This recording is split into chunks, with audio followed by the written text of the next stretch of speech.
Bonjour et bienvenue à tous.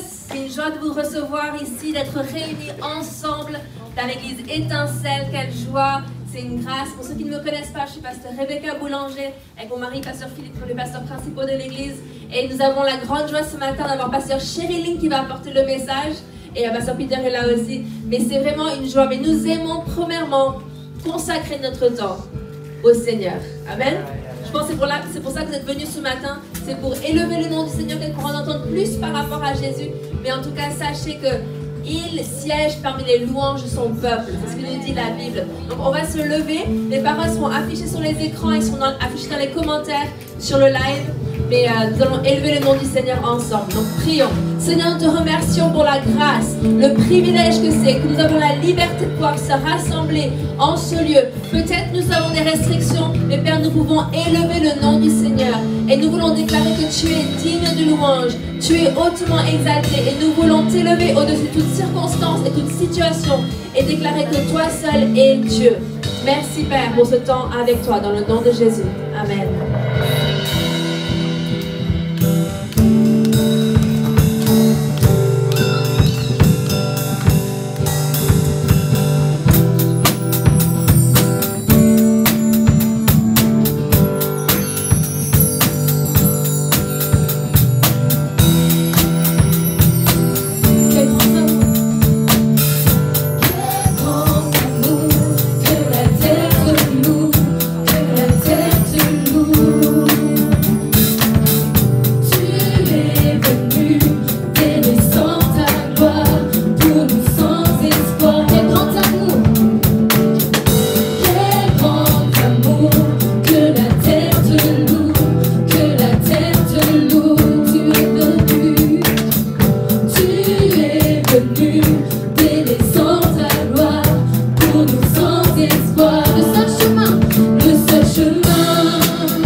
Sois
Seigneur ce matin?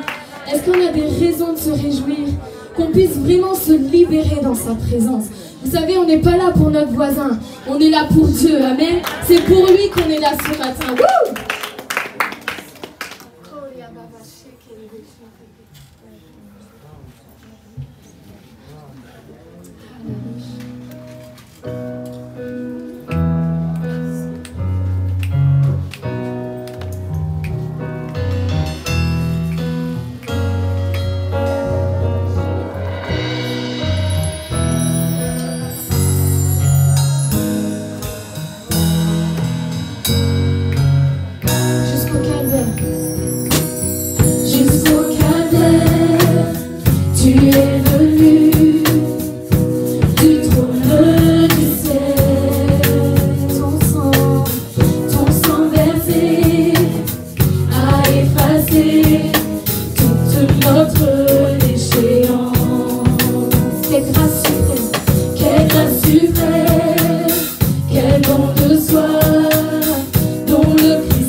il est sorti du...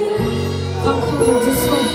À te soit gloire, louange et honneur. Chantons Alléluia, chante Alléluia. Pour le roi qui a porté la croix. Il est sorti du tombeau. Il est sorti.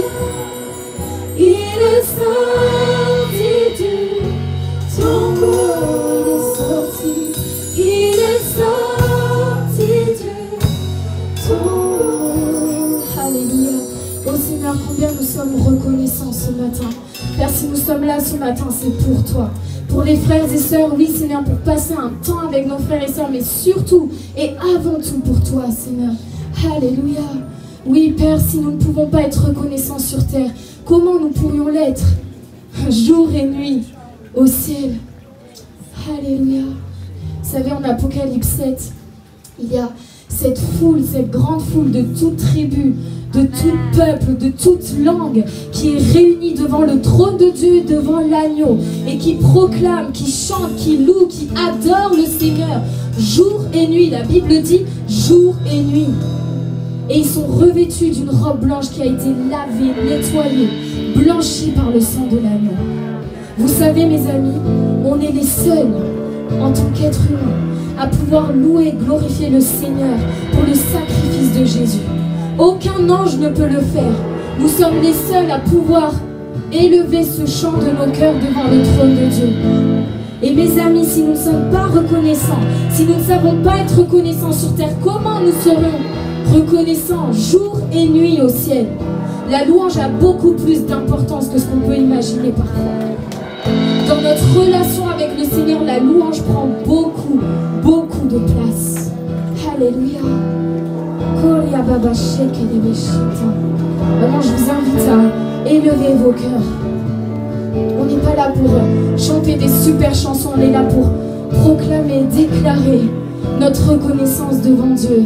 On est là pour lui offrir notre cœur, pour lui dire Seigneur, fais ce que tu veux, parce que sans toi je ne suis rien.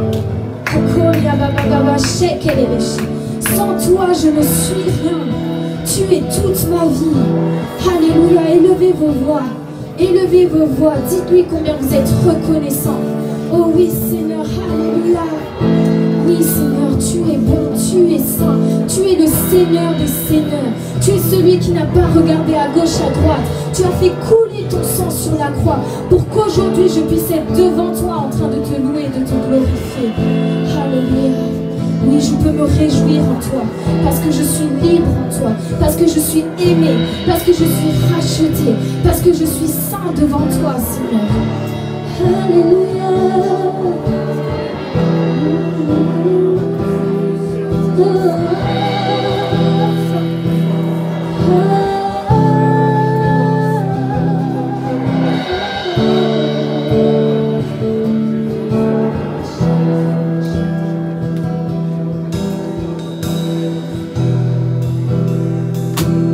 J'entre dans le Saint des Saints.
maintenant que les cœurs soient disposés à recevoir. Vous savez, si vous voulez recevoir, vous recevrez. Parce que la Bible dit que celui qui cherche trouve. Disposez vos cœurs à recevoir ce matin. J'entre dans le Saint des Saints. J'entre par le sang de l'agneau. J'entre pour t'adorer, toi seul. J'entre pour honorer Jésus. J'entre dans le Saint des Saints. J'entre par le sang de l'agneau. J'entre pour t'adorer, toi seul. J'entre pour honorer Jésus. Encore, j'entre dans le Saint des Saints. J'entre dans le Saint des Saints. J'entre par le sang de l'agneau. J'entre pour t'adorer, toi seul. J'entre pour honorer Jésus. Seigneur, je t'adore. Seigneur, je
Bonjour à toutes et à tous, je suis le pasteur Philippe Boulanger, j'ai reçu quelque chose pendant cette adoration. Ça se trouve en Agé chapitre 2, verset 9. Oh, je sens l'esprit qui vient sur moi rien que de lire le texte. La gloire de cette dernière maison, ça parle de la gloire de Dieu, sera plus grande que celle de la première, dit l'Éternel des armées. Et c'est dans ce lieu que je donnerai la paix, dit l'Éternel des armées. Ce texte a été prophétisé par le prophète Agé. Et ça parle du deuxième temple qui a été construit. Mais vous savez quoi? Le deuxième temple, d'un point de vue architectural, était moins impressionnant que le premier temple. Le premier temple, c'était le temple de David ou le temple de Salomon, qui a été détruit par les Babyloniens. Mais là, ils sont en train de reconstruire le deuxième temple. Et Agé dit que la gloire de cette dernière maison sera plus grande que celle de la première. Et ce deuxième temple, c'était le temple qu'on appelle certaines fois de Zorobabel, qui a été détruit en l'an 70 par les Romains. Et moi, je me suis souvent posé cette question. Comment la deuxième maison peut-elle être plus grande que la première maison, alors que d'un point de vue architectural, c'est moins impressionnant? Et un jour, alors que j'étais en train de lire ce texte, j'ai cette pensée du Saint-Esprit qui est venue. C'est parce que dans la dernière maison, c'est là que le voile a été déchiré. Quand Jésus était sur la croix, le souverain sacrificateur était dans le temple et il a vu le voile se déchirer. Et ça a donné accès à Dieu, à tous ceux qui allaient placer leur foi en Jésus. Parce que dans le premier temple, il n'y a que le souverain sacrificateur qui pouvait aller dans le Saint des Saints. Mais dans la deuxième maison, Jésus a ouvert une route nouvelle. Et maintenant, tous ceux qui placent leur foi en lui peuvent aller dans le Saint des Saints. Vous êtes invités à entrer. Et ce texte est encore prophétique pour aujourd'hui. Parce que la maison de l'Éternel dans le Nouveau Testament, ce ne sont plus des pierres. Ce sont des êtres humains. L'Église est la maison de Dieu dans le Nouveau Testament. Et une gloire s'est déversée sur la première maison. Qu'est-ce que c'est prophétique? Une gloire s'est déversée sur l'Église primitive. La gloire de Dieu s'est déversée avec des signes, des prodiges, des miracles, des conversions. Mais je suis vous dire ce matin que la gloire de la dernière maison, ça c'est l'Église des derniers jours. C'est l'Église, c'est nous. C'est l'Église des derniers jours. La gloire de cette dernière maison, elle sera plus grande que la première. Et ce qu'essaye de faire le diable en ce moment, c'est de freiner la gloire de Dieu. Mais il a été vaincu par le Seigneur Jésus-Christ à la croix. Oh, par la mort, l'ensevelissement et la résurrection de Jésus. Les œuvres du diable ont été détruites. Et c'est l'heure pour l'Église glorieuse de se lever. Est-ce que vous voulez en faire partie? Rien ne pourra nous arrêter. Parce que Jésus a dit, je bâtirai mon Église. Qui fait partie de l'Église ici? Je bâtirai mon Église.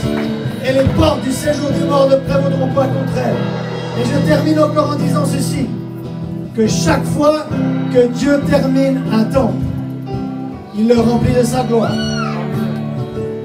Donc qui est le temple de la Nouvelle Alliance? Redites-moi ça une fois. Alors qui va-t-il remplir de sa gloire? Qui va-t-il remplir de sa gloire avant le retour du Seigneur? C'est nous. Est-ce que vous êtes prêts pour un déversement du Saint-Esprit? Oh, je le sens sur moi. Est-ce que vous le sentez sur vous? Père, je prie pour un déversement de l'Esprit Saint dans cette assemblée. Je prie que l'Esprit est parmi nous dans cette assemblée. Et que l'onction fraîche, comme nous avons déclaré la semaine dernière, maintenant descende sur cette assemblée.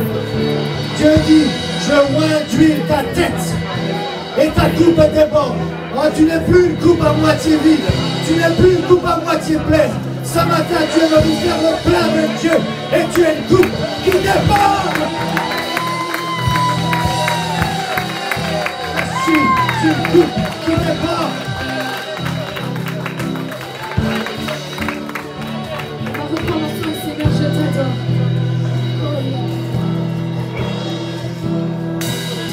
Seigneur, je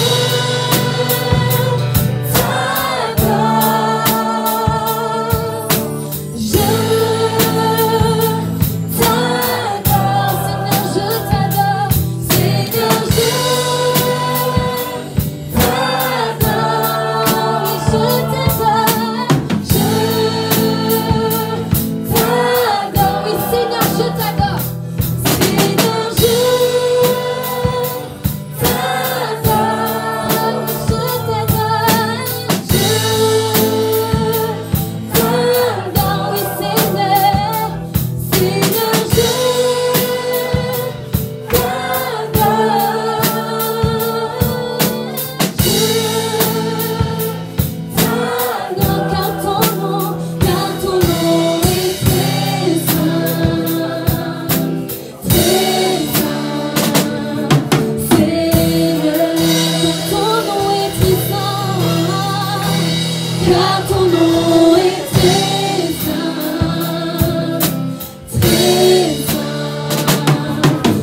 j'avais reçu ce verset pour quelqu'un en particulier.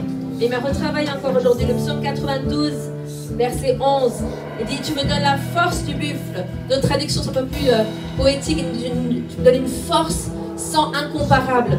Mais la deuxième passage, c'est, je suis arrosé d'une huile fraîche. Amen. Et lorsqu'on vient adorer le Seigneur, lorsqu'on vient élever son saint nom, on lui donne la gloire et lui nous arrose d'une huile fraîche. Pas une huile rance, pas quelque chose qui date, pas quelque chose de périmé, mais quelque chose de frais, qui est actuel, qui correspond aux besoins d'aujourd'hui.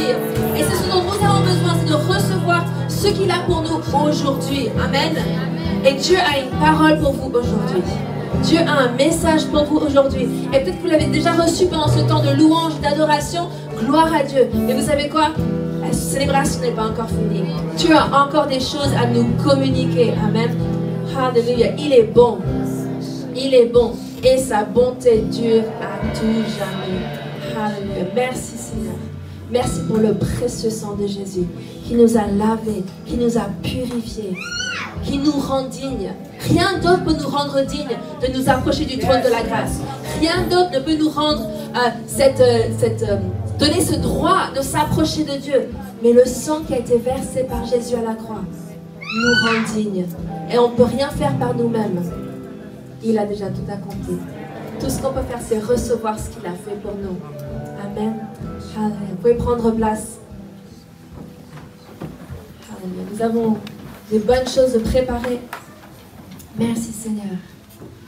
Donc pour ceux qui ne me connaissent pas, parce que je vois beaucoup de nouveaux visages, je suis pasteur Rebecca Boulanger et c'est vraiment une joie de vous accueillir à l'église Étincelle. Puis on a des amis qui sont là de Tours, qui étaient là la semaine passée. Il y a des gens de Paris, si je ne me trompe pas, c'est bien ça? De Suisse? De Suisse, qui m'a dit Paris? Ah, tu t'es trompé Artemida. Vive les Suisses, mon mari est suisse, donc nous aimons les Suisses, mais nous aimons toutes les nations. Comme Elodie l'a dit tout à l'heure, toutes les nations, toutes les tribus vont se présenter devant le trône de Père. Et nous avons la grande joie de pouvoir y participer et de commencer cela ici même sur terre. Amen. Il n'y a pas d'église de telle ou telle couleur, il y a l'église du Seigneur Jésus-Christ. Et nous voulons élever le nom du Seigneur ensemble. C'est une si grande joie. Donc pour quelques annonces, donc mardi nous avons notre célébration, notre soirée spéciale, témoignage, prière, louange. Ça va être un temps exceptionnel, donc le 11 août. Et toutes les réunions sont sur inscription.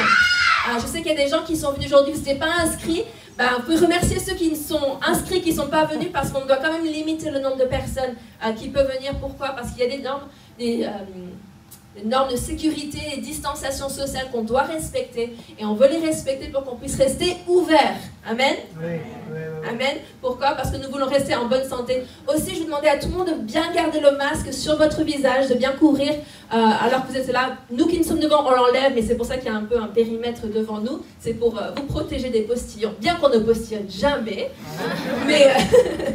Mais c'est juste, on vous demande de le garder pour vous. C'est pour votre sécurité, c'est pour la nôtre aussi. C'est pour qu'on puisse rester droit devant les yeux de l'autorité. On veut les respecter, bien que nous croyons en la guérison divine. Nous croyons que la guérison divine est le pain des enfants. Et nous avons vu des personnes qui étaient malades, qui ont été complètement restaurées et guéries. Gloire à Dieu. Aussi, la semaine prochaine, c'est le 16 août. Donc, on a une autre célébration. Et j'ai la grande joie de pouvoir prêcher dimanche prochain. Donc, ça va être un super temps. Je vous l'annonce déjà, au cas où vous n'étiez pas au courant. Et ensuite, le 23 et le 30, nous avons aussi des célébrations. Le mardi 18, il n'y aura pas de réunion le mardi soir. Donc, on a décidé d'enlever 2 réunions, donc le 4 et le 8, pour alléger un petit peu le programme. 18. Le 4 et le 18, pardon. Mais sinon, toute notre réunion continue. Les communautés de disciples, vos binômes, vos trinômes, ça continue d'avancer. J'entends des super échos des gens qui sont en train d'échanger, en train de voir des victoires dans la prière. Et même si vous n'êtes pas ici à Nice et vous êtes à l'étranger, vous pouvez aussi créer des binômes et des trinômes, des partenaires de prière. Ce n'est pas quelque chose limité à notre église, mais vous pouvez prendre ces enseignements et aller plus loin avec. Et on vous encourage vivement de le faire. Je sais qu'il y en a dans la région de Tours qui ont commencé ça, à avoir des binômes, des trinômes. Ma belle-mère en Suisse aussi a commencé ça avec quelqu'un, elle a commencé un binôme. Et c'est vraiment pourquoi? Parce qu'on ne veut que personne ne se sente isolé ou esselé. Dans la Bible, il y a un frère qui dit « Mais suis-je le gardien de mon frère ?» Et la réponse est oui. Nous sommes censés veiller les uns sur les autres d'un regard bienveillant, avec un cœur pastoral, de s'encourager, de s'édifier mutuellement pour qu'on puisse tous avancer. Amen. Parce que l'Église grandit et au point où elle en est, nous avons du mal à garder un œil sur tout le monde et c'est pas notre rôle quelque part, c'est plutôt donner la direction et ensuite qu'il y a d'autres personnes qui s'entraident et qui s'aident à aller de l'avant. Bien sûr, on est des pasteurs, on a un cœur pastoral, on vous aime et on veut vraiment prendre soin de vous, mais on a du mal à voir un œil sur tout le monde. Déjà, si vous avez plus que 2 enfants, moi j'ai 2 enfants, et je dis déjà, ok, ceux qui en ont 5 ou 6 comme Aminata et Mathieu, je me dis, waouh, ils ont des yeux derrière la tête, ils voient tout. Mais c'est pas forcément évident. Donc c'est pour ça qu'on a ces binômes et ces trinômes pour pouvoir vraiment s'entraider et grandir tous ensemble. Donc j'ai invité Thiago qui va venir recevoir les dîmes et les offrandes. Merci.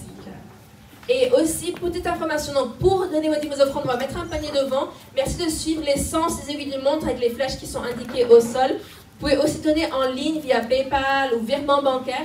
Et si vous faites un chèque, merci de le faire alors de Victoire Centre Chrétien encore. Nous sommes dans le processus de changer les statuts et les comptes en banque et tout cela. Voilà. Bonjour à tous, je m'appelle Thiago pour ceux qui ne me connaissent pas et je suis membre de Victoire Centre Chrétien. Excusez-moi, je change, j'ai trop l'habitude d'avoir vécu autant de Victoire Centre Chrétien.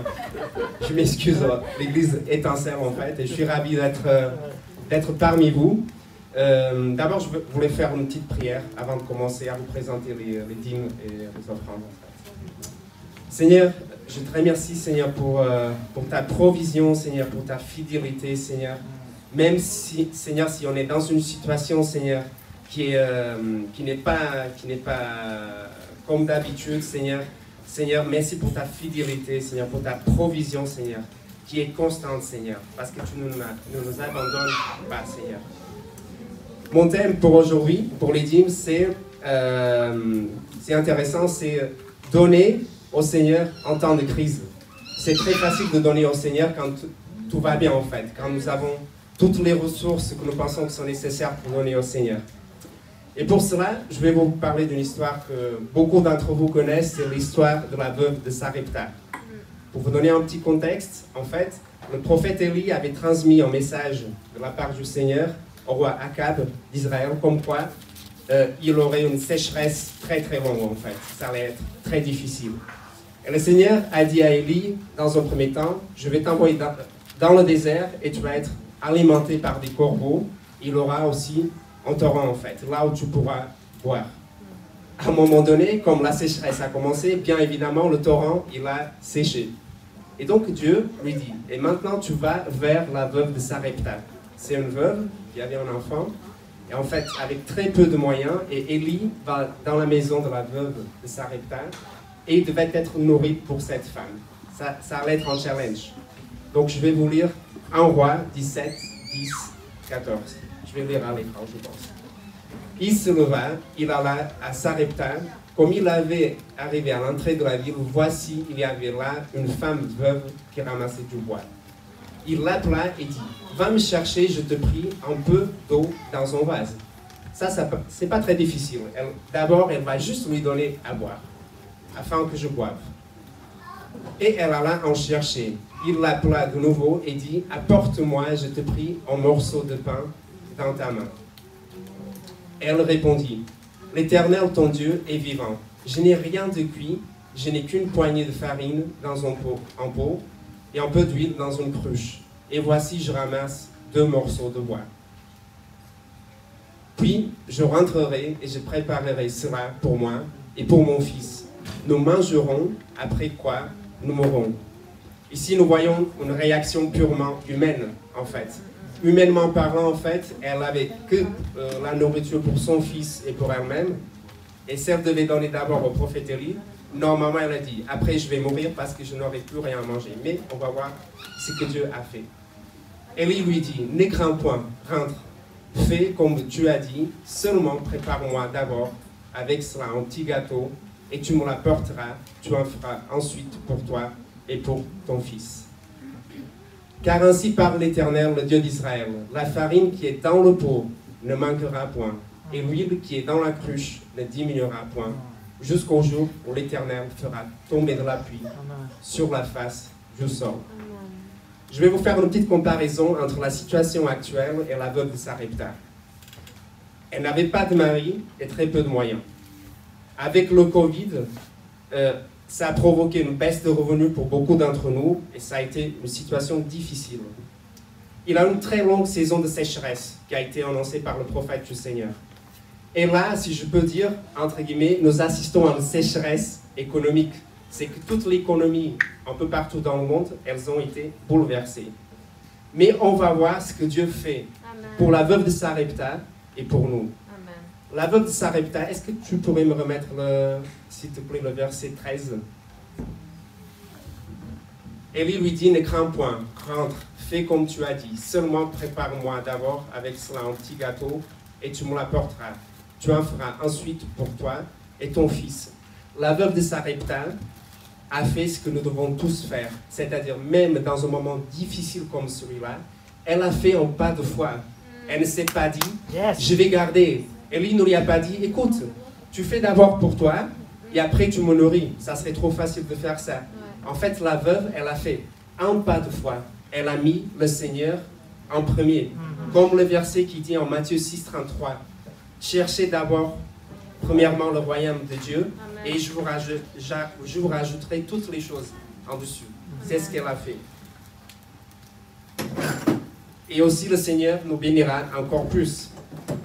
Aussi, nous avons l'économie de Dieu. Toutes les économies, si on va dans l'histoire, elles font des montées et des descentes en fait. Mais frères et sœurs bien-aimés, l'économie de Dieu, elle est stable, elle est constante, elle ne change pas. Dieu ne change pas. Il a le verset qui dit dans sa parole, il n'y a ni ombre de variation, ni de changement. Dieu ne change pas. Et ce que Dieu veut que nous faisons, c'est faites d'abord le premier pas.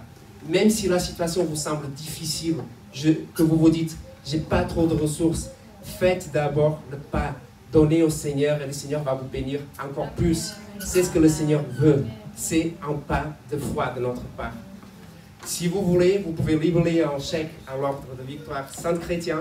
Vous pouvez donner par PayPal ou en espèces. Je vous laisse avec le merveilleux groupe de louanges qui est enflammé avec le Saint-Esprit. Que Dieu vous bénisse.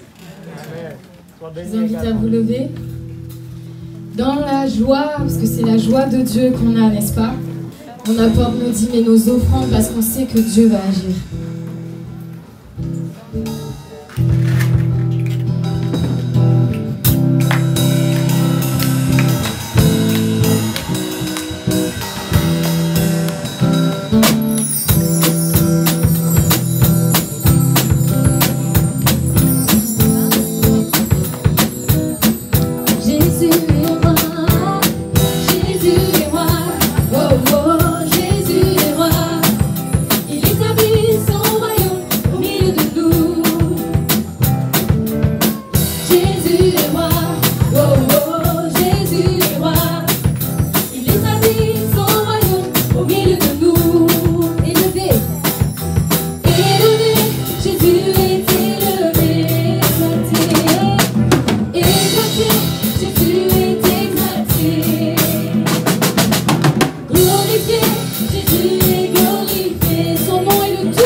Son royaume au milieu de nous.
Alléluia, Jésus est roi.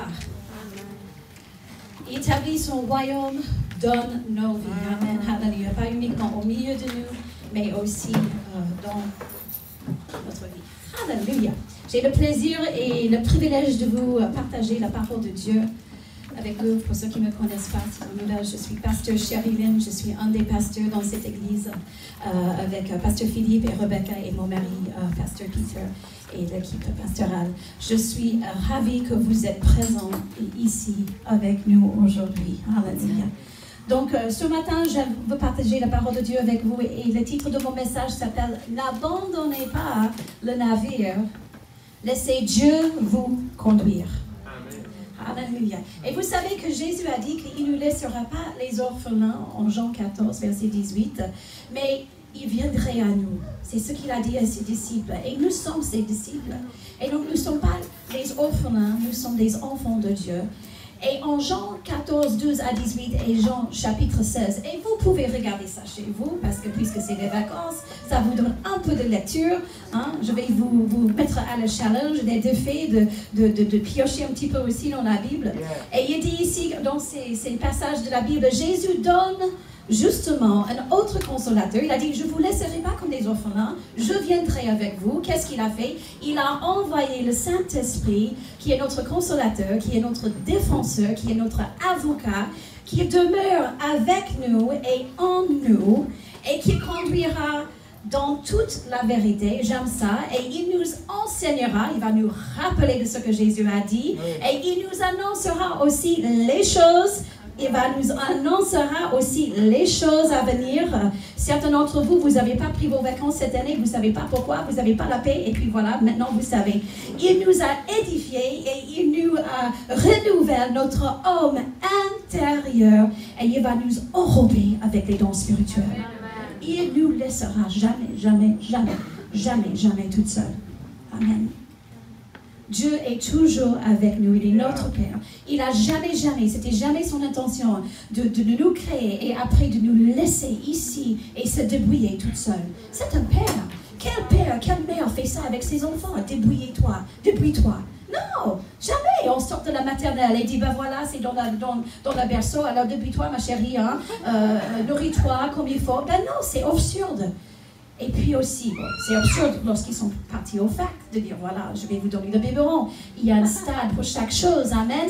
Et de chaque chose et chaque étape dans votre vie, il est avec vous. Il est avec vous. Il est avec vous. Amen. Vous n'êtes jamais, jamais toute seule. Et ne pensez jamais que vous êtes toute seule parce que c'est un mensonge. Et l'ennemi est venu faire croire que nous sommes seuls. Tout le monde se sent ça. Les couples mariés, les enfants qui ont, les frères et sœurs qui sont 5 ou 6 à la maison, on se sent seul, même au travail, dans la foule. Mais on n'est pas seul, c'est ça. Et lorsqu'on a ce sentiment, il faut qu'on le dise, je ne suis pas un orphelin, car tu es avec moi.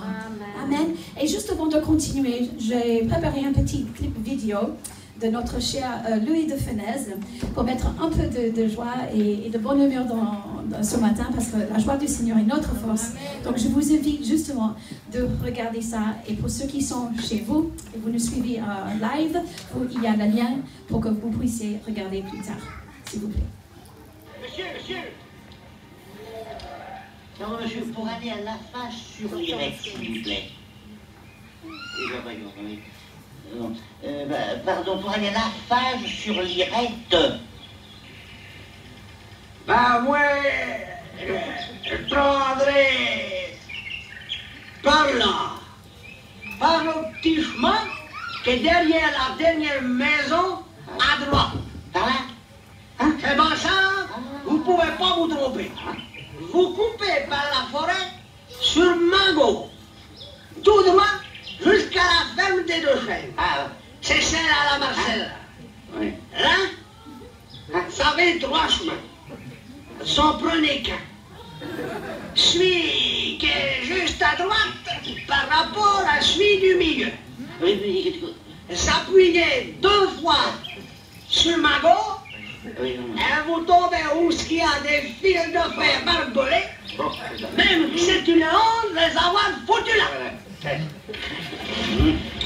Et puis, vous filez tout droit. Et là, vous êtes quasiment en face sur les règles.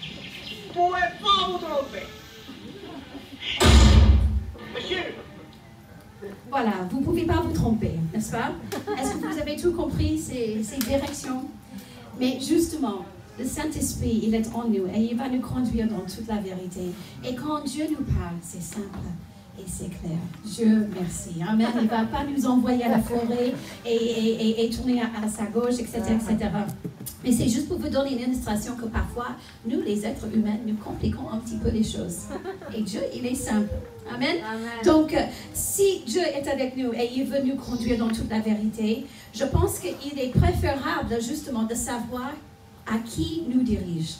On ne va pas suivre n'importe qui à l'aveugle, mais c'est important de savoir qui est à le volant, n'est-ce pas? Et donc, en psaume 55, verset 22, le psaume 55, verset 22, je vais poursuivre un petit peu les versets, vous pouvez les noter, mais il dit, remets ton sort à l'Éternel et il te soutiendra.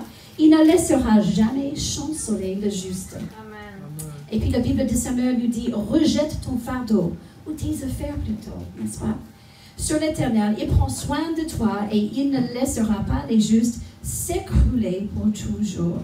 Il ne va pas nous abandonner, il ne va pas nous laisser. Et il est avec nous pour nous soutenir dans tout ce que nous entreprenons. Après, en Jérémie 31 et verset 3. De loin, l'Éternel se montre à moi. Je t'aime d'un amour éternel. C'est pourquoi je te conserve ma bonté. Et puis la Bible de Samuel nous dit, dès le temps reculé, l'Éternel lui a apparu et il a dit, d'un amour éternel, je t'aime, je t'aime, je t'aime. Tout le monde dit, Dieu m'aime. Encore, Dieu m'aime. Alléluia. C'est pourquoi que je t'attire par affection que je te porte. Dieu a l'affection pour vous. Donc nous voyons qu'il nous soutient, il ne nous laissera jamais s'écrouler, il ne va pas nous laisser plonger ou échouer. Il est toujours avec nous. Et il a l'affection pour nous, il nous aime. Et puis 1 Jean 3:1, nous voyons que nous sommes aussi ses enfants. Voyez quel amour le Père nous a témoigné pour que nous soyons appelés enfants de Dieu. Pour que nous soyons appelés enfants de Dieu. Pour que nous soyons appelés enfants de Dieu. Je ne vous laisserai pas comme les orphelins. Je viendrai à vous pour que vous pouvez être appelés mes enfants. Et je vous aime avec un amour éternel. C'est-à-dire qu'il ne va jamais, jamais, jamais retirer son amour vers vous. Il vous aime éternellement. Et puis il dit, et nous le sommes. Si le monde ne le connaît pas, c'est qu'il ne l'a pas connu. Et puis Sophonie, ce petit prophète qui se cache entre les autres prophètes dans l'Ancien Testament, Sophonie 3:17, il nous dit ceci, car l'Éternel ton Dieu est au milieu de toi, un guerrier qui te sauve. Waouh, il va à la combat pour nous. Il sera transporté de joie à ton sujet. Pour ceux qui sont célibataires, voilà votre prince charmant. Il ne faut pas vous se plaindre. Et il te renouvellera de son amour pour toi. Oui, oui, oui, à cause de toi. Il poussera des cris de joie et il exultera. Amen, hallelujah. Donc nous voyons qu'il est notre guerrier. Il nous sauve et en plus, il renouvelle son amour pour toi. Il renouvelle son amour pour toi. Dès que vous avez accepté Jésus comme votre sauveur et votre Seigneur, il n'arrêtait pas depuis je ne sais pas combien de temps, 20 ans, 5 ans, 6 mois, 6 minutes.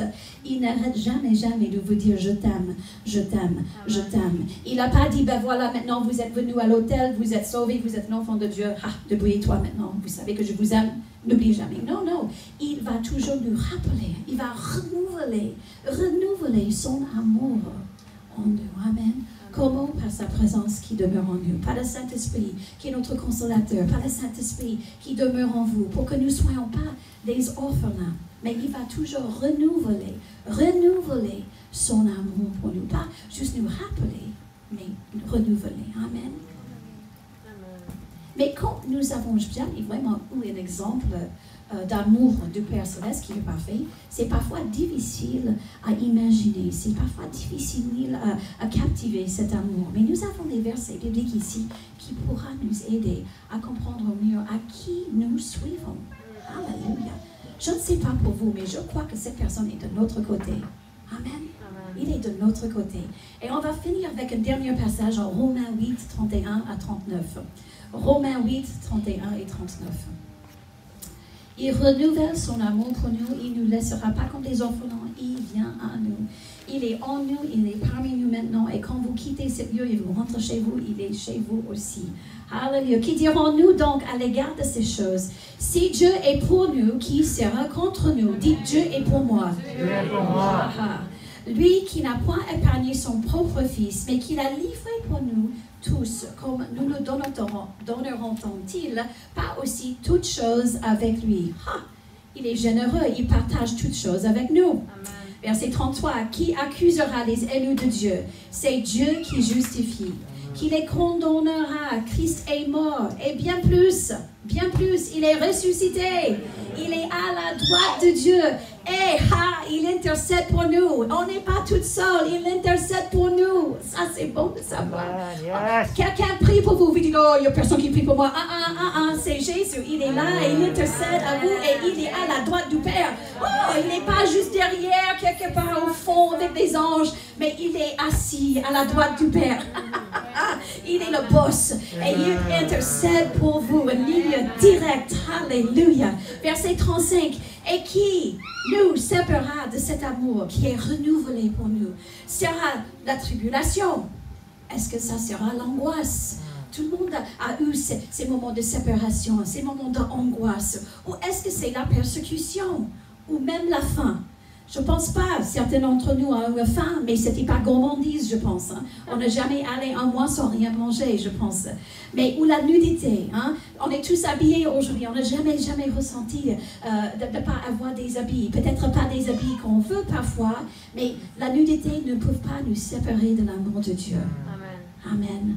Ou le péril, ou l'épée, selon qu'il est écrit, c'est à cause de toi qu'on nous met à l'amour tout à jour.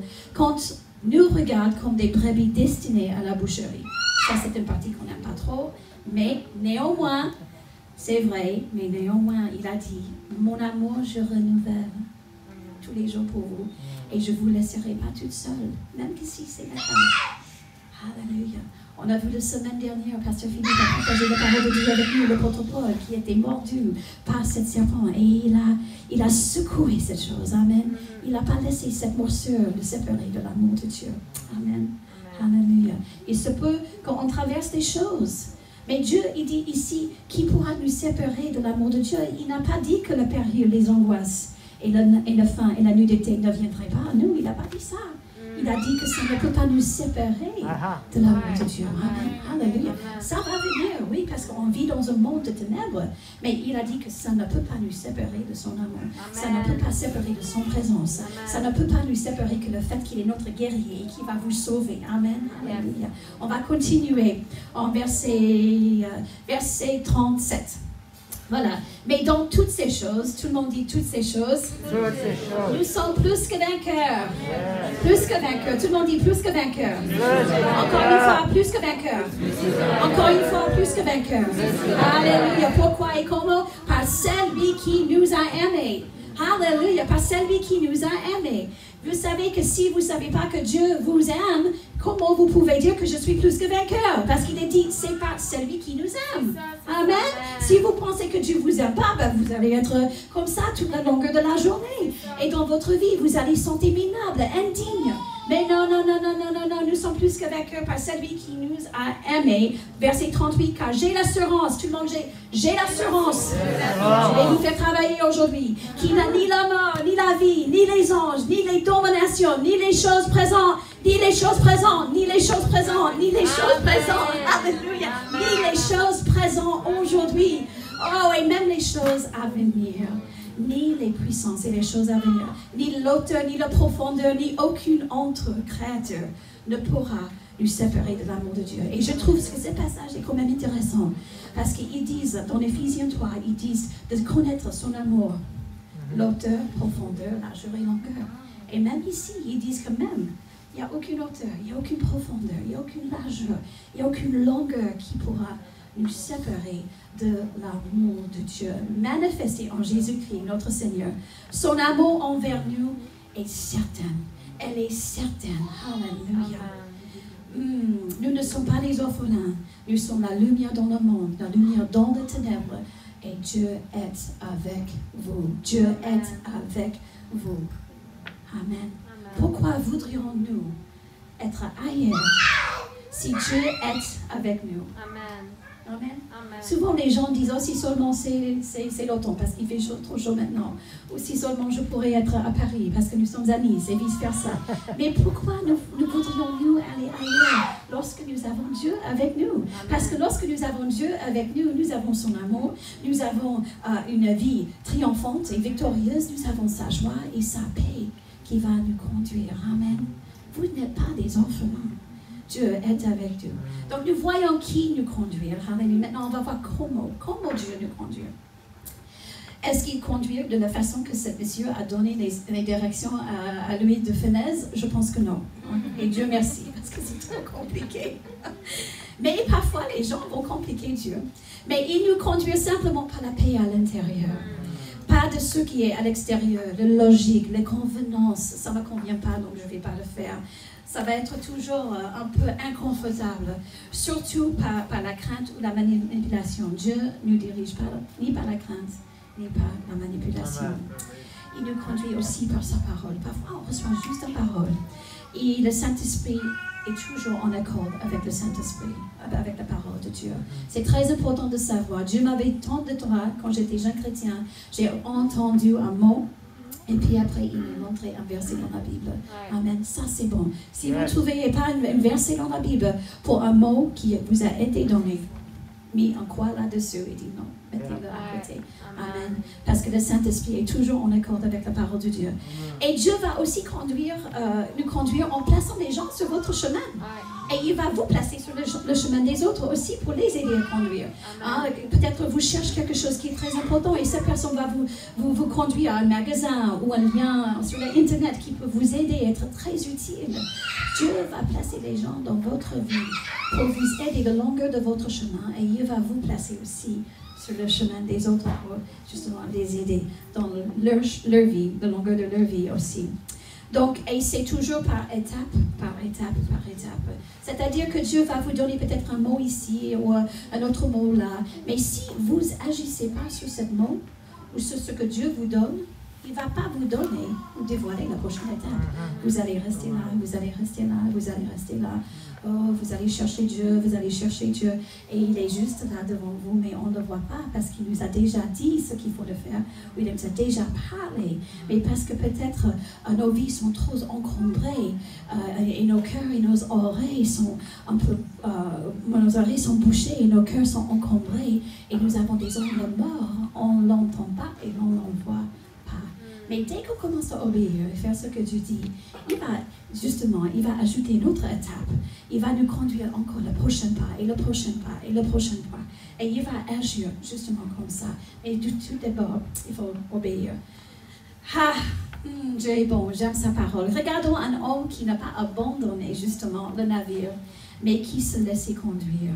Regardons un homme qui a justement laissé Dieu le conduire. Et j'aimerais vous lire, on va lire ça, tout ça ensemble en Luc 5, 1 à 11. Luc 5, 1 à 11.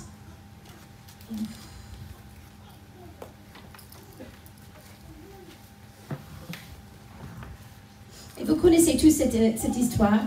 Et c'est Jésus.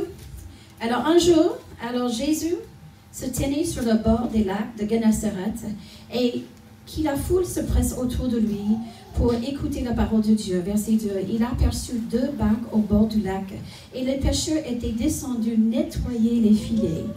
Et l'une de ces barques appartenait à Simon Pierre. Jésus y monta et il lui demande de s'éloigner un peu du rivage puisqu'il s'assit dans la barque et il se mit à enseigner la foule. Vous voyez, même Jésus, il a respecté la distance sociale. plus râler. Et quand il se fut fini de parler, il a dit à Pierre ou Simon, il a dit, avancez vers le large en eau profonde, puisque toi, tu et tes compagnons, vous jetterez vos filets pour pêcher. Maître, lui dit, répondu Pierre au Simon, nous avons travaillé toute la nuit et nous n'avons rien pris. Mais puisque tu me demandes, ou sur ta parole, je jetterai les filets. Verset 6, et ils les jettèrent et prirent tant de poissons de leurs filets, menace de se déchirer. Verset 7, alors ils firent signer à leurs associés dans l'autre barque à venir les aider. Et j'aime ce passage parce que ça me fait penser à ce que Jésus a dit. Priez donc le maître d'envoyer des ouvriers pour la moisson. Donc nous voyons qu'il est en train de justement mettre ça en pratique. Ceci arrive et l'on remplit les 2 barques au point qu'elles ont foncé. Verset 8, envoyé cela, Simon-Pierre se jeta aux pieds de Jésus et il lui dit, Jésus, éloigne-toi de moi, car je suis un homme pécheur, je suis autrement dit indigne. Voilà, il a vu la gloire de Dieu qui montait dans son bateau et là il a dit, je suis indigne. Et verset 9, en effet, il était saisi des fois, ainsi que tous ses compagnons devant la pêche extraordinaire qu'il venait de faire. Et verset 10, il en était de même de Jacques, Jean et les autres associés de Simon. Alors Jésus dit à Simon, après avoir tout fait, il donne une mission à Pierre. Et il dit, n'aie pas peur. À partir de maintenant, tu seras pêcheur d'hommes. Et dès qu'ils ont eu ramené leur bateau au rivage, il les laissera toutes et ils suivent Jésus. Donc nous voyons ici qu'au début, que les filets, ils n'avaient rien. Et quand Jésus est venu à Pierre, il était en train de nettoyer les filets. Et vous savez que si on nettoie, il n'était pas en train de ranger les filets, il était en train de nettoyer les filets. C'est-à-dire qu'il sans doute il avait de la boue, il avait du sable, des petites pierres, peut-être il avait des déchetteries de l'époque, pas des sacs en plastique, mais peut-être autre chose, je ne sais pas. Mais en tout cas, il était en train de les laver et de les nettoyer. Et vous savez que souvent, ça me fait penser que Jésus qui nous lave, qui nous purifie de toute iniquité, de tout péché. Le passé est passé. Amen. Et c'est bon de passer aussi ce message que Jésus nous purifie de tout péché et de toute inquiétude. Ou peut-être dans la vie actuelle, on a bien travaillé, tellement dur, sans rien montrer à la fin du mois. Ou peut-être nos prières semblent tellement longues à venir. Et les factures peut-être ils sont impayés, ou des relations avec les familles, ils sont vides, ou pire encore, la vie qui semble à rien. Et là, il a nettoyé tous les filets et il n'avait rien, il n'avait aucun bénéfice. Et sans doute, ce n'était pas la première fois qu'il n'a pas eu des poissons dans son filet. Mais parfois, dans notre vie, ça peut être un peu comme ça. Il y a des impuretés, Jésus nous lave de toute iniquité et de péché, et parfois on se sent vide, tout ne semble pas bien. Amen. On a un filet qui est un peu sale, on a besoin d'enlever toutes ces déchetteries, et Dieu, il est là avec nous. Et puis, il donne des instructions à Pierre, ils sont simples et ils sont clairs. Il donne 2 petits points. Le premier, c'est d'avancer vers le large dans les hautes profondeurs. Qu'est-ce que Jésus il a fait? Ce fois-ci, Jésus, il a été sensible à la voix de Jésus. Au lieu de régner 3 fois, au lieu de prendre la tête et être un peu violente, couper de l'oreille de quelqu'un, il a écouté, il était sensible ce fois-ci à Jésus. Et Jésus, il est déjà mort, et là, il est ressuscité dans ce passage. C'est la 3e fois qu'il visite les disciples. Et donc, il est sensible à la voix de Jésus. On voit un changement en Pierre. Donc, qu'est-ce qu'il fait? Il prend son bateau, il prend ses ressources, il prend ce qu'il a, il utilise son temps, il utilise son bateau, et il obéit Jésus. Il avance et il va dans les eaux larges et profondes. C'est-à-dire, je ne sais pas s'il est jamais allé aussi loin ou aussi large, je ne sais pas.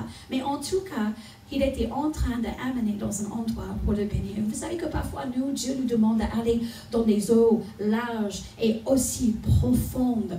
C'est-à-dire que c'est un domaine qui est inconnu, pas mystérieux, mais inconnu. C'est inconnu à nous. Et vous savez, on n'est pas ignorant. On va obéir, on va écouter, on va aller dans ces eaux larges et profondes parce que même que c'est inconnu, nous avons quelqu'un qu'on connaît à notre côté qui va nous justement amener au large et amener dans les eaux profondeurs. Amen. Il est dans le bateau avec nous. Amen. C'est pas mystérieux, c'est autre chose. Mais il est avec nous. Nous ne sommes pas des orphelins. Alléluia. Il viendrait avec nous. Il est avec nous aujourd'hui. Donc, nous voyons qu'il avançait. Et nous voyons qu'après, il faut dire aussi que dans le lac, toute la longueur de ce temps, les poissons, ils étaient dans le lac. Toute la longueur. Ils n'étaient pas cachés, ces poissons. C'est là où ils habitent. Ben c'est vrai, hein? C'est pas « Oh, il y a Pierre qui vient, alors Philippe! » Non, c'est pas ça. C'est qu'ils étaient là toute la longueur. Et vous savez que les occasions pour vous et pour moi, ils sont là tout le temps. Ils sont là tout le temps. On ne les voit pas. On ne les voit pas. Mais Jésus, mais Dieu, il sait, le Saint-Esprit en vous, il sait où sont justement ces occasions. Amen. Et il va vous conduire dans toute la vérité. Tout comme il a fait avec Pierre. Il prend son bateau et sans doute il a dit un peu plus loin, où il a dit voilà, là, au large et aux profondeurs. Et c'est ce qu'il a fait, Pierre. Et qu'est-ce qui s'est passé? Alléluia. Il a jeté son filet. Amen. Et puis, Pierre, il commence à expliquer la situation. Mais Jésus, avant qu'il atteigne au large et profond, il me dit, comment s'explique son expérience? Mais toute la nuit, on a travaillé, on est fatigué, blablabla, blablabla. Mais qu'est-ce qu'il a fait? Les paroles de Jésus avaient nettement plus d'autorité que son expérience professionnelle. Amen. Il a dit, mais néanmoins, puisque tu me demandes, ou sur ta parole, je vais le faire. Amen. Il n'avait que juste une parole. Juste une parole. Il n'avait pas une vision. Il n'avait pas un ordinateur. Jésus n'était pas avec les ordinateurs en disant, oui, mais si vous allez un petit peu 230 mètres là, et vous verrez qu'en 200 mètres de profondeur, vous verrez, il y a beaucoup de poissons. Non. Il avait juste une chose. Et c'était la parole de Jésus. Amen. Et il a dit, puisque sur ta parole, puisque tu me demandes, j'aime ça, puisque tu me demandes, Seigneur. Donc, il est allé, il a obéi, justement, Jésus. Amen. Et il a dit, je vais le faire. Et vous savez que parfois, on se dit, Seigneur, j'ai un plan. J'ai travaillé dur pour mettre tout ça en place. Et maintenant, j'ai rien dans le filet. J'ai un filet vide, etc. Mais peut-être aussi, on va écrire et décrire notre situation avec le Seigneur. Mais il y a une parole pour nous. Il n'y a pas juste une parole, mais il y a, alléluia, plusieurs promesses pour nous. Pour chaque expérience et pour chaque situation. Peut-être vous êtes dans des eaux au profond et au large, mais Dieu a une parole pour vous. Amen. Il y a une promesse pour vous. Il ne vous laisserait pas. Il est avec vous pour vous sauver, pour vous aider. Amen. Il est là avec vous. Il est notre Père. Et nous avons besoin de juste simplement placer notre confiance dans sa parole. Ou peut-être parfois, on a un filet rempli aussi de nos idées préconçues. Hein? Peut-être le filet est trop rempli de Cheryline. Hein? Et pas assez sur ta parole. Et puisque tu me demandes, hein, ah ben moi je sais mieux que toi. Hein. Écoute, ça fait 30 ans que je suis pasteur. Ah, Jésus, hein, je pense que je sais plus que toi. Non, pas du tout. Pas du tout. Et Pierre, il n'a pas fait ça. Il a dit, mais sur ta parole. C'était son métier, il connaît son métier. Il se peut que Jésus lui a dit d'aller dans le même endroit qu'il a déjà allé. On ne sait pas. Mais en tout cas, alléluia. Il a dit sur ta parole. Ou peut-être parfois aussi, on pense que les gens ne s'intéressent pas à Jésus, que les gens ne s'intéressent pas, qu'on impose nos mains, on prie pour être guéri, ou que peut-être aussi qu'on fait une simple prière avec eux.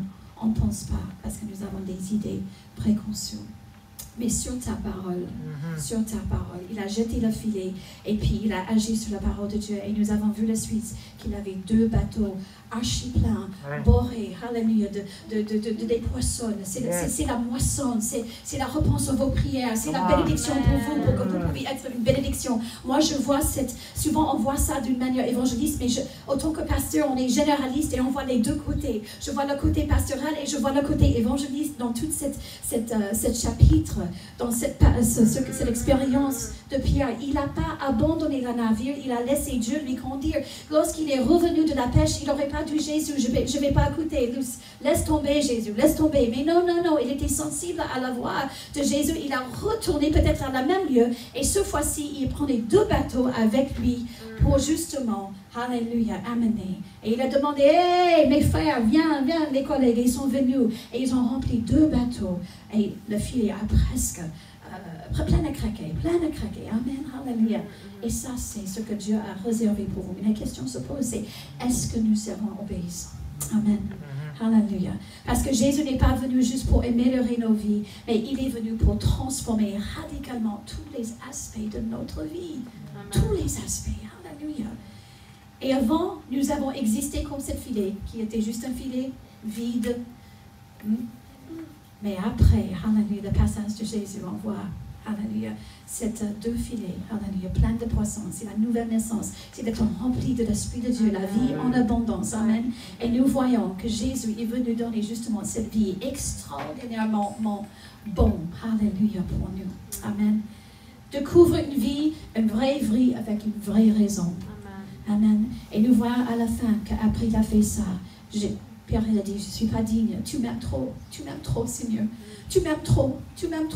Il est en train de renouveler son amour à Pierre en donnant, hallelujah, toute cette moisson, amen, toutes ces bénédictions. Il est en train de renouveler son amour envers vous aujourd'hui. Et puis après, il a demandé, je ne suis pas digne, je suis une pécheur, pardonne-moi. Et Jésus, il a pardonné. Et vous savez quoi? Après, il lui dit, je vous aime avec un amour éternel. Je renouvelle mon amour vis-à-vis de toi. Je ne te laisse pas comme un orphelin, mais je vais en plus vous donner une mission. Et après, il dit, n'ayez pas peur de cette mission, mais à partir de maintenant, tu seras pécheur, non?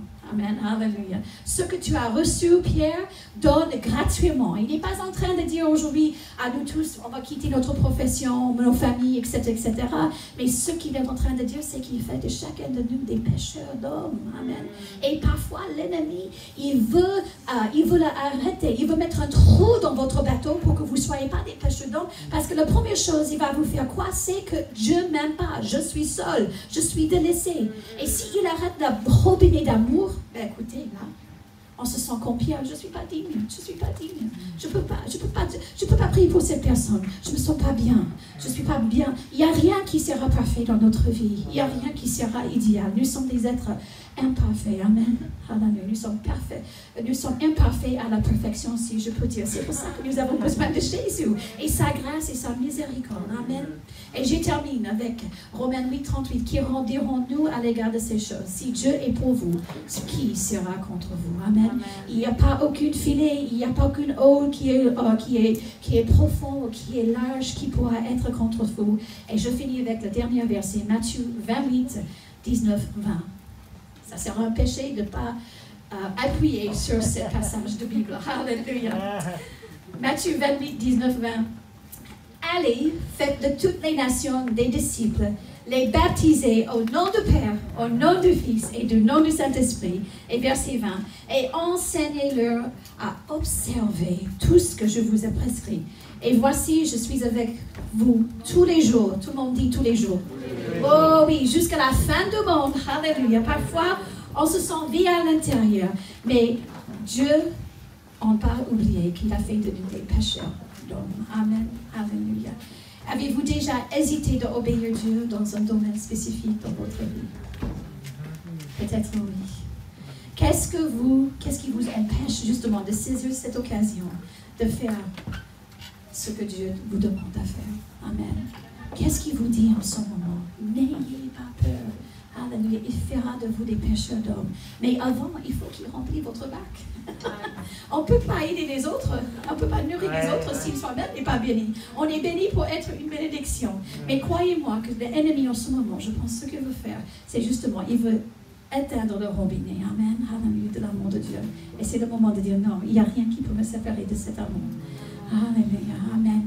J'ai eu quelque chose au début de ça pour certaines personnes, mais il y a certaines personnes entre vous qui sont mal influencées par un noyau de personnes au travail ou dans votre famille. Et Dieu vous dit que ce genre de mentalité est toxique et que votre filet est mal placé. N'abandonnez pas le navire. Alléluia. Laissez Dieu vous conduire. Je ne sais pas qui c'est, mais quand j'ai lu ça au début de tout à l'heure, donc je ne sais pas qui vous êtes, mais sache que Dieu est avec vous. Il n'y a rien qui est trop grand, trop dur et impossible. Alléluia pour Dieu. Peut-être certains d'entre vous vous dites, je ne connais pas Dieu. Comment je peux suivre Jésus si je ne connais pas? Comment je peux être un pécheur d'homme si moi-même je suis aussi un pécheur? Je ne connais pas Jésus. Et je veux prier avec vous si c'est votre cas. Amen. Donc, je ne sais pas s'il y a quelqu'un ici qui ne connaisse pas Jésus comme le Sauveur, le Seigneur. Est-ce que vous avez jamais invité Jésus dans votre vie? S'il y a quelqu'un qui est ici, juste levez bien grand votre main. J'aimerais juste prier là où vous êtes. Est-ce qu'il y a quelqu'un? Alléluia. Vous êtes tous des pécheurs d'hommes. Alléluia. Et peut-être vous êtes chez vous. Priez cette prière avec moi. Jésus, je crois que tu as pris mes fautes et mes péchés à ma place et que tu es vivante. Viens régner dans ma vie pour toujours. Je suis maintenant un enfant de Dieu. Alléluia, Dieu est bon. Et si vous avez besoin de guérison dans votre corps, je vous demande de lever là où vous êtes. Si vous êtes malade, si vous êtes souffrant dans votre corps. Si je peux inviter peut-être Pasteur Rebecca, Pasteur Peter, on va garder la distance juste devant, on va poser nos mains d'ici, là où vous êtes. Amen. Nous n'allons pas arrêter d'être pécheurs d'hommes, hein, parce qu'il y a certaines choses. On va toujours trouver les moyens. On va être conduit par le Saint-Esprit. Si c'est votre cas, je vous demande d'être debout. D'être debout. Amen. Alléluia. Alléluia. Si vous êtes malade, Alléluia. Ou peut-être vous dites que mon filet se semble vide en ce moment. Alléluia. Et vous avez besoin justement une double portion. Alléluia. Vous avez besoin, votre filet rempli. Levez-vous et nous allons extensionner nos mains vers vous. On va prier pour vous. Alléluia. Merci Père. Merci Père pour ces personnes. Alléluia. Oh, Alléluia. Père, nous invoquons, Alléluia, la puissance de Dieu, la puissance de guérison divine qui coule dans le corps physique, dans le nom de Jésus. Alléluia. Oh, Alléluia. Reçois, Alléluia, votre héritage en Christ Jésus, par les maîtres sœurs de Jésus. Alléluia. Il a pris votre maladie, il a pris votre mal à votre place. Alléluia. Sois libre dans le nom de Jésus. Merci Père, Alléluia. Oh, reçois la guérison divine dans le nom de Jésus. Alléluia. Merci Père. Oh, Alléluia. Et pour ceux qui semblent vides, Seigneur, Alléluia, merci. Parce que tu fais de eux les pécheurs d'hommes. Alléluia. Et ils n'ont pas la crainte, ils n'ont pas la peur, mais ils vont agir sur ta parole. Sur ta parole dans le nom de Jésus. Merci Père. Shorinda.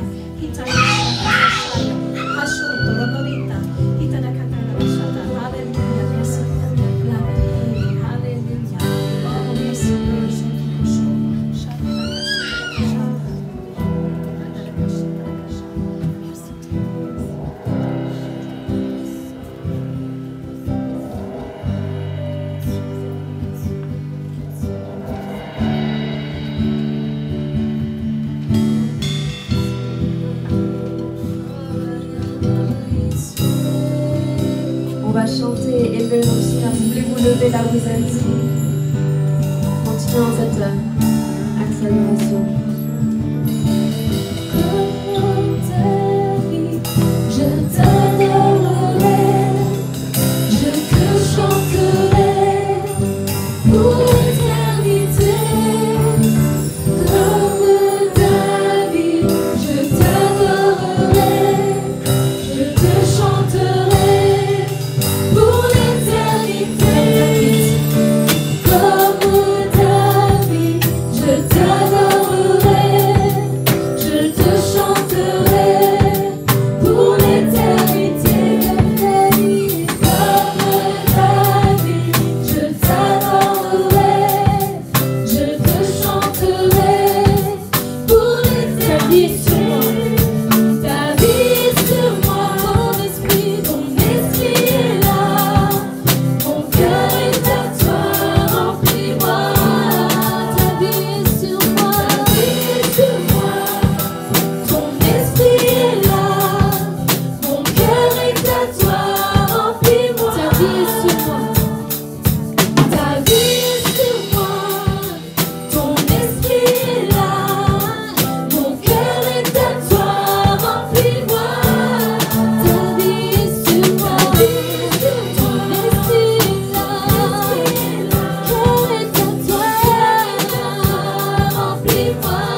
avons entendu pendant la prédication que Jésus a dit à Pierre, avance en pleine eau. Et quand j'ai entendu ça, ça m'a fait penser au psaume 107, versets 23 et 24. Et il y a deux choses que j'aimerais dire en conclusion ici. Psaume 107, verset 23, ceux qui étaient descendus sur la mer dans des navires et qui travaillaient sur les grandes eaux.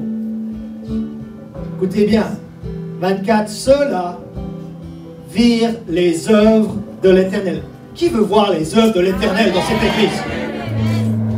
Et ces merveilles au milieu de l'abîme. J'aimerais vous dire que le monde est en train de descendre dans l'abîme. Mais j'aimerais que vous dire que l'Église, quant à elle, est en train d'aller vers les merveilles de Dieu.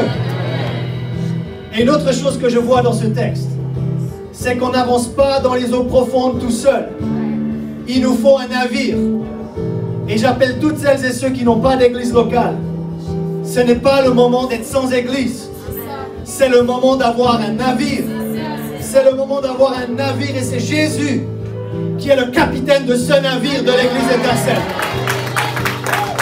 Et si tu veux te joindre à cette église, nous sommes les sous-capitaines, les pasteurs, parce que nous avons décidé que le vrai capitaine de ce navire, c'est Jésus et son Saint-Esprit. Et c'est sa parole que nous exaltons et que nous révérons. Donc si tu cherches une assemblée, alors que le monde descend dans l'abîme, vous allez voir que vous allez vivre les merveilles de Dieu.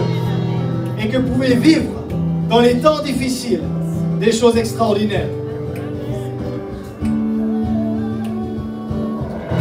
Vous savez, il y a des tempêtes dans la vie.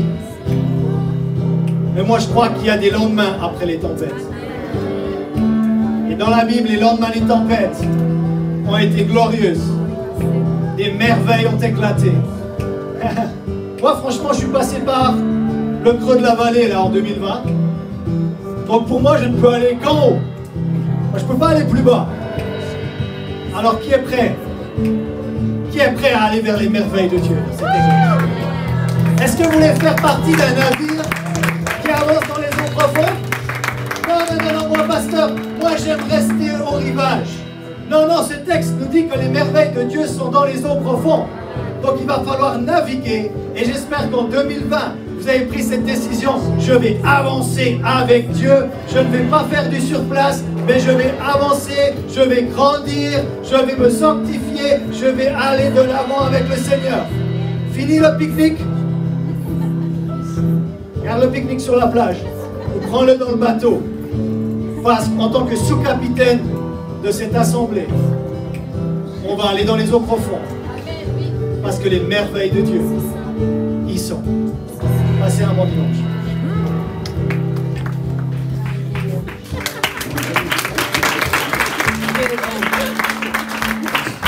Vous savez, il y a plusieurs personnes qui m'ont posé la question parce que le jour où la première célébration qu'on a fait exclusivement en ligne, c'était le 15 mars, et on devait avoir des baptêmes ce jour-là. Il y avait déjà 10 personnes qui devaient se faire baptiser en mars, il y en avait 5-6 qui étaient prévus pour le mois de juin, et je sais qu'il y en a qui pour le mois de septembre.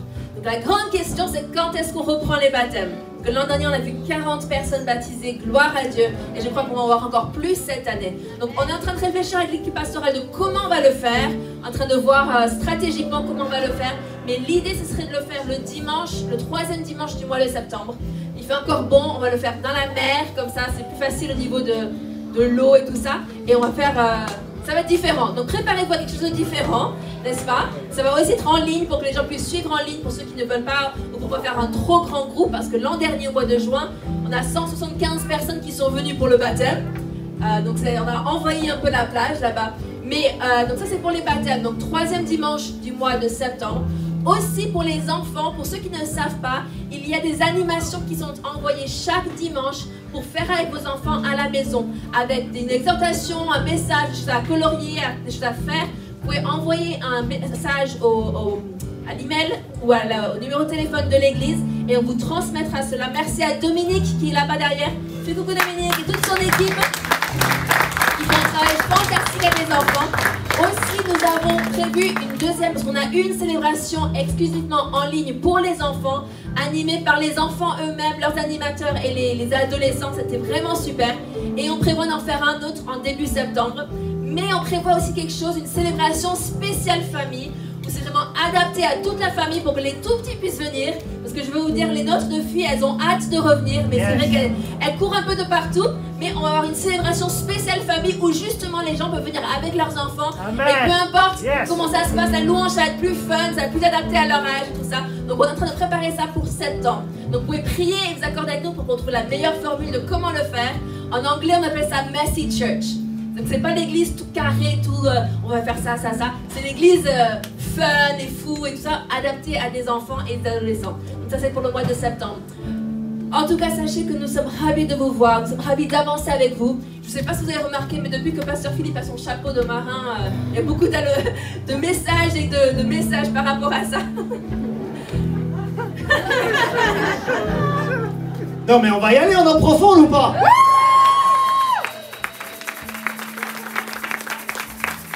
Vous savez, dans les grandes églises américaines, la tenue du pasteur est en lien avec le message.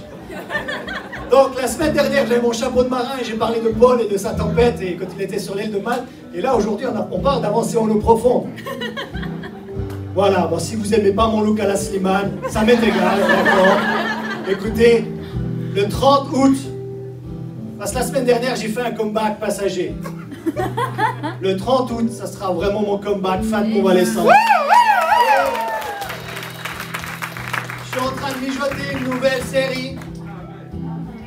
Apprêtez-vous à mettre toutes les armes de Dieu sur vous. Et j'aurai plus mon chapeau de marin, d'accord? Parce que mes cheveux auront poussé et la cicatrice sera cachée. Donc profitez de mon chapeau de cinéma encore un peu parce que après je l'aurai plus. Donc pour ceux qui ne comprennent pas ou ne savent pas ce qui s'est passé, Pasteur Philippe a eu un accident de vélo très grave en mois de juin et on a vu le neurochirurgien. Beaucoup de personnes m'ont envoyé des messages, me demandaient comment ça s'est passé. On a vu le neurochirurgien lundi et il est ravi, absolument ravi avec ses résultats. On a vu le scanner, vous avez vu le scanner la semaine passée où on voit la grosse masse de sang qui est au niveau du cerveau. Donc il a une opération au niveau du cerveau, il a eu 36 points de suture. Mais on a vu le scanner de 6 semaines à peu près après l'opération et il n'a plus aucun hématome sur le cerveau.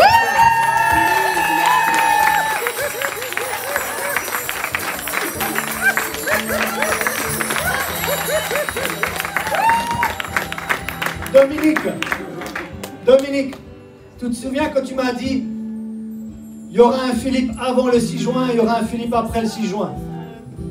Moi je vous dis qu'il y aura un Philippe après le 6 juin aussi. Et si vous voulez qu'on aille dans les merveilles de Dieu, c'est le moment de prendre votre baluchon là et d'embarquer dans le navire. Arrêtez de regarder le navire. L'église étincelle, c'est pas quelque chose qu'on regarde, c'est là où on embarque. Et on va descendre dans les eaux profondes ensemble. Alors si vous cherchez une église, rejoignez-nous. Il dit, mais moi j'ai pas d'église, commence un binôme. Commence un binôme avec quelqu'un, invite une troisième personne. Le binôme est devenu un trinôme. Paf, après vous pouvez multiplier en 2 binômes. Il y a déjà le début d'un groupe ici. Ouais. Dieu va faire de vous un implanteur d'église alors que vous êtes un laïc. Non mais je vous dis, on va vivre des choses énormes. De gloire en gloire. De foi en foi, et même si on ne s'appelle plus l'église Victoire Centre Chrétien, de victoire en victoire. Merci encore pour vos prières à mon égard. J'ai été profondément touché. Merci à tous ceux qui nous ont aidés d'un point de vue aussi naturel. J'ai très bien mangé, d'accord? Et les gens m'ont dit, après l'hôpital, tu avais perdu du poids, etc.